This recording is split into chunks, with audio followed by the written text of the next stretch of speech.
তো এরপরে যদি হোমে ক্লিক করি, হোম থেকে আমরা আজকে শিখব কপি, কাট এবং পেস্ট কিভাবে করতে হয়। যেমন এই লেখাটা আমি লিখছি, এখন এই লেখাটাকে আমি সিলেক্ট করলাম, এখানে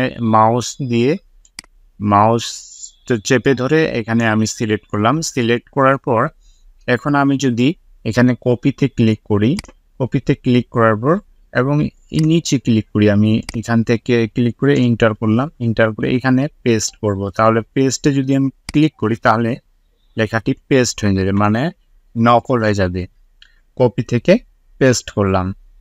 আচ্ছা, এই লেখাটিকে যদি আমি আবার সিলেক্ট করি সম্পূর্ণটাকে সিলেক্ট করার পর এখন দেখা যাচ্ছে কাট করলাম মানে এটা কেটে নিলাম। কেটে নিয়ে দেখা যাচ্ছে আমি এখানে অনেকগুলো যদি এন্টার করি, এন্টার করার পর দ্বিতীয় পেজে চলে আসছে, মানে এইখানে আমি পেস্ট করব। তাহলে পেস্টে যদি আমি ক্লিক করি তাহলে ওই লেখাটা পেস্টে ওই যেখানে আমি পেস্ট করব সেখানে পেস্ট হয়ে যাবে, সম্পূর্ণ লেখাটা কাট হয়ে যেখানে পেস্ট করব সেখানে পেস্ট হয়ে যাবে, অর্থাৎ সেখানে বসে যাবে।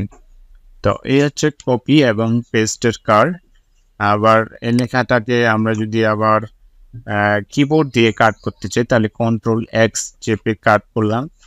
তারপরে আমরা যদি পেস্ট করতে চাই এখানে তাহলে Ctrl+V চেপে আমরা এখানে পেস্ট করলাম।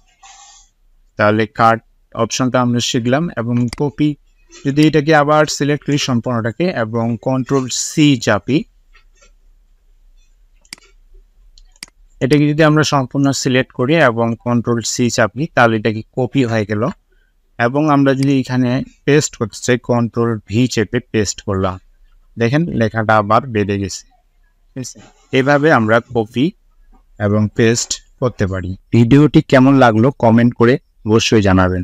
আমাদের এই চ্যানেলটিকে সাবস্ক্রাইব করে সাথে থাকবেন। নিজে শিখুন, অন্যকে শিখতে সাহায্য করুন। ভিডিওটি শেয়ার করতে ভুলবেন না। ভালো থাকবেন, সুস্থ থাকবেন। ধন্যবাদ সকলকে।